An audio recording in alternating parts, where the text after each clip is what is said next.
পৌষ পার্বণের দিনে মজাদার পিঠার রেসিপি নিয়ে হাজির হয়েছি। আজকের এই ভিডিওটিতে আমি দেখাবো পৌষ পার্বণ বা পুষনার দিনে আমাদের বাড়িতে কি কি পিঠা তৈরি করা হয়েছিল আর পিঠাগুলো খেতে কেমন হয়েছিল। এই ভিডিও নিয়ে হাজির হয়েছি, এজন্য ভিডিওটিতে একটি লাইক দিয়ে সম্পূর্ণ ভিডিও দেখবেন।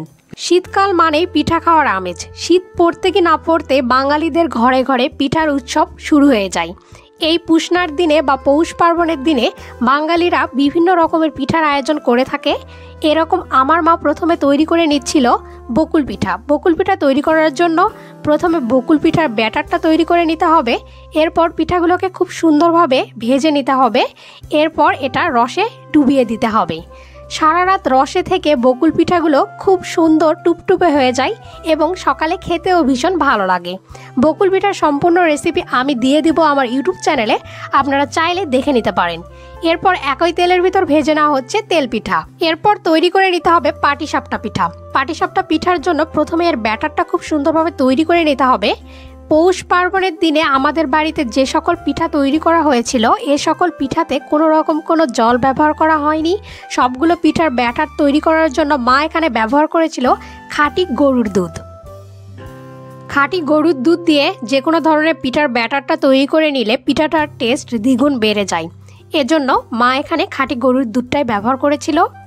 এবার ভালো করে পাটিসাপটা পিঠা তৈরি করে নেওয়া হচ্ছে। পাটিসাপটা পিঠার সম্পূর্ণ ভিডিও আমি আমার ইউটিউব চ্যানেল ও ফেসবুক পেজে দিয়ে দিয়েছি, আপনারা চাইলে দেখে নিতে পারেন। যে কোনো ধরনের রান্নার ভিডিও এবং যে কোনো ধরনের পিঠার ভিডিও পেতে অবশ্যই আমার ইউটিউব চ্যানেল এবং ফেসবুক পেজে সাবস্ক্রাইব করতে ভুলবেন না। এবার এখানে তৈরি করে নিতে হবে সাদা পিঠা বা চিতই পিঠা। চিতই পিঠা তৈরি করার জন্য খড়ির চুলায় মাটির উনুনে খুব সুন্দর করে চিতই পিঠা তৈরি করা হচ্ছিল এবং মাটির পাত্রেই চিতই পিঠা খুব সুন্দরভাবে তৈরি করা হচ্ছিল। এরকম গরম গরম পিঠা খেতে কিন্তু ভীষণ ভালো লাগে। খেজুরের ননেল গুড় আর মাংসের গ্রেভি দিয়ে চিতই পিঠা খেতে কিন্তু ভীষণ ভালো লাগে। এই চিতই পিঠাগুলো পুলি পিঠার ভিতরে বা দুধ পিঠার ভিতরে দিয়ে খেতেও কিন্তু ভীষণ ভালো লাগে। এ পর্যায়ে খুব সুন্দরভাবে চালের গুঁড়োটা ভালোভাবে গরম জলে কাই করে নেওয়া হয়ে গেছে। এবার এই চালের গুঁড়োটা খুব সুন্দরভাবে হাত দিয়ে ম্যাশ করে মেখে নিতে হবে। এরপর ছোট ছোট করে লেচি কেটে নিতে হবে। ভালোভাবে সুন্দর করে ডো দিয়ে এগুলো পুলি বানিয়ে নিতে হবে। পুলি পিঠা বানানোর জন্য খুব সুন্দর করে পুলিগুলো বানিয়ে নিতে হবে। ভালোভাবে ছোট ছোট করে লেচি কেটে নিয়ে হাত দিয়ে এরকম শেপ দিয়ে সুন্দর করে পুলিগুলো বানিয়ে নিতে হবে। আর পুলির মাঝখানে দিয়ে দিলাম ক্ষীর। এবার সুন্দর করে ডিজাইন করে একটা শেপ দিয়ে দিতে হবে। আমি এখানে আমার নিজের মতো করে বেশ কয়েক রকমের পুলি পিঠার পুলি তৈরি করে দেখালাম। আপনারা আপনাদের নিজেদের মতো করেও পুলি তৈরি করে নিতে পারবেন।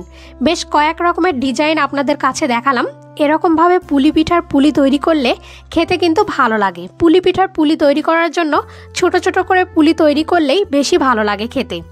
এখানে আমি সিঙ্গারার একটা শেপ দিয়ে নিলাম। এরকম পুলি খেতেও কিন্তু ভীষণ ভালো লাগে। বেশ কয়েক রকমের ডিজাইনের পুলি তৈরি করে নিয়েছি। এবার খুব সুন্দরভাবে পুলি পিঠার দুধটা ভালোভাবে গরম করে জাল করে নিতে হবে।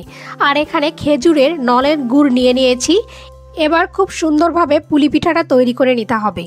পুলি পিঠা খেতে কিন্তু ভীষণ ভালো লাগে। আর এই পুলি পিঠা শীতের ভিতরে খেতে কিন্তু ভীষণ ভালো লাগে। পুলি পিঠাটা খুব সুন্দরভাবে তৈরি করে নিয়েছি। আমার মা এক হাঁড়ি পরিমাণ পুলি পিঠা তৈরি করে নিয়েছিল এই পৌষ পার্বণের দিনে। আর সবগুলো পিঠার রেসিপি আপনাদের কাছে কেমন লাগলো তা অবশ্যই আমাকে